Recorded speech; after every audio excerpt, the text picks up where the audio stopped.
Mais maintenant, j'étais interpellé par l'une des premières petites phrases que tu as dit.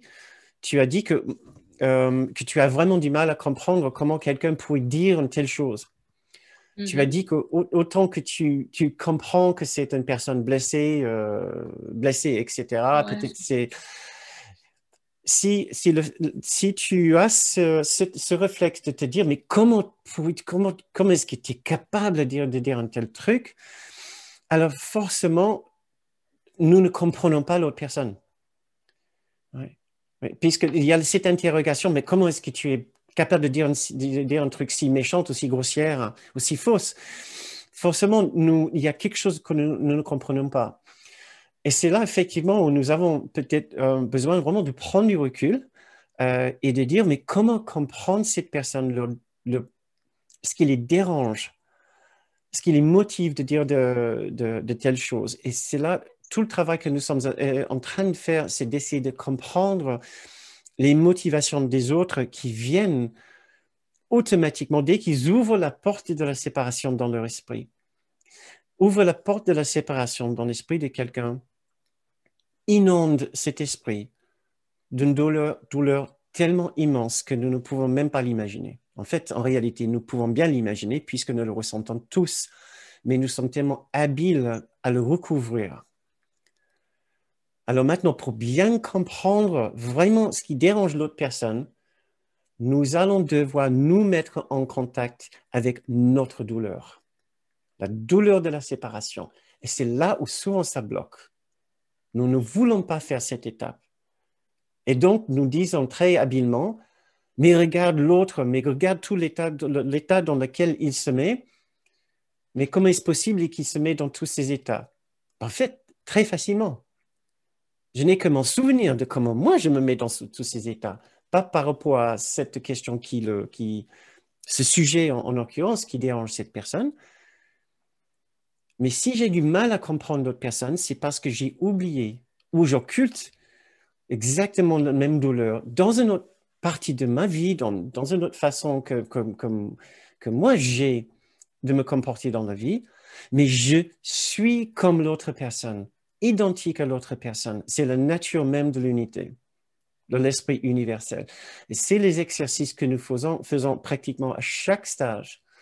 C'est d'essayer de voir comment est-ce que je manifeste dans ma vie exactement la même nature, la même caractéristique de cette personne que je n'aime pas, pour faire le rapprochement avec la douleur de l'autre personne. C'est le seul moyen de pouvoir comprendre et ainsi pardonner la personne. C'est de trouver ce rapprochement et de bien comprendre cette personne sur les plans les plus profonds. Et c'est pour ça que c'est tellement difficile le pardon, parce que je suis obligé de faire un voyage dans les ténèbres, non pas de son esprit, mais de mon esprit. Mais qu'est-ce qu'on trouve? Une bienveillance et une compassion absolument infaillible, absolument extraordinaire. Quand nous voyons qu'effectivement, je peux ressentir la même chose que cette personne, pas dans la même situation, pas pour autre chose. Et je sais à quel point c'est une douleur pour moi.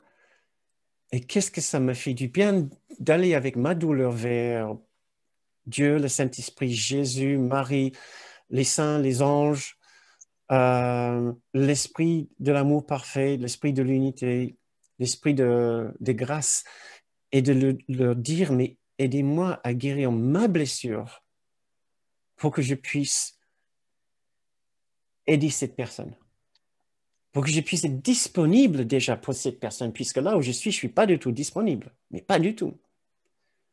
Donc il y a déjà un vrai travail à faire sur nous-mêmes.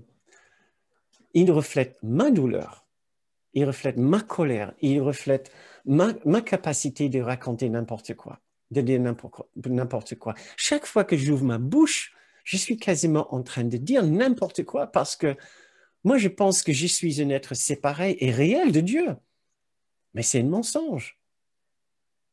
Moi, j'ouvre ma bouche et je me présente comme si je suis un être de la dualité, que j'ai un intérêt propre à moi à poursuivre. au dépend des intérêts des autres. Je pense que je peux être en conflit, en compétition avec des autres, mais tout est complètement faux. On n'a pas le temps de le faire ce soir, surtout maintenant qu'on n'est pas loin des 10 heures. De 10 heures du soir, mais j'ai tout à fait en tête d'organiser une séance où nous pouvons regarder ces situations assez difficiles de voir le rapprochement entre nous et notre personne pour vraiment savoir de quoi il s'agit. Pour trouver ce ressemblance, Louise, on sera obligé de te demander quelle est la nature exacte de ce qui te gêne, qu'est-ce que c'est que cette personne te dit, ou fait ou dit qui te dérange, pour pouvoir trouver, pour pouvoir te faire des propositions de voir comment tu es, comment tu exprimes, ou comment tu ressens exactement la même chose, mais dans un autre contexte. OK. C'est un travail très profond, assez peut-être dérangeant, sauf que des fois, on peut avoir des déclics immenses et spontanés. J'ai vu ça dans des stages. Les gens, ils disent, mon Dieu, c'est tout à fait vrai. Je suis exactement comme cette personne. J'ai jamais vu ça et soudain, tout change. Tout change dans le rapport avec la personne. Quand tu vois, tu es exactement pareil et ce qui te gênait n'était jamais le comportement de l'autre personne. Ça ne te gênait pas vraiment. Et tu le vois après. Ce qui te gênait, c'est qu'il était le miroir de quelque chose en toi que tu ne voulais jamais voir. Mais une fois que tu le vois dans un contexte de profonde bienveillance, la douleur part, le pardon s'installe immédiatement, on voit l'erreur, on voit la bêtise, et soudain, on est rempli de compassion pour l'autre personne. Mais rempli. C'est vraiment comme si tu pensais qu'il y avait une autre personne qui enfonçait une épine en toi. Or, tu regardes et tu vois que c'était toi qui enfonçais l'épine, tu l'enlèves, et soudain, je me sens mieux. Et tu regardes l'autre personne, au lieu de le regarder comme quelqu'un qui t'attaquait avec une dague, quelqu'un complètement inoffensif qui avait une fleur à la main et pas une dague. OK, c'est intéressant. Tu me On crois avait qu'à fait un peu le moitié. Tu me crois qu'à travail. moitié.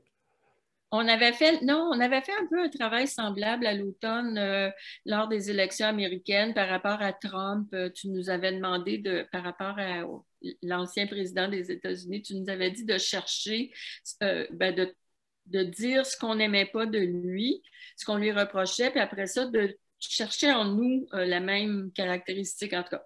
Euh, mais je vais être ouverte à l'idée de refaire l'exercice par rapport à la situation à laquelle je pensais, puis j'en ai d'autres aussi.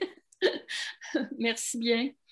C'est incroyablement bénéfique. C'est le cœur du pardon. Et ça, c'est Ah, vraiment une immense enseignement de Kenneth Wapnick.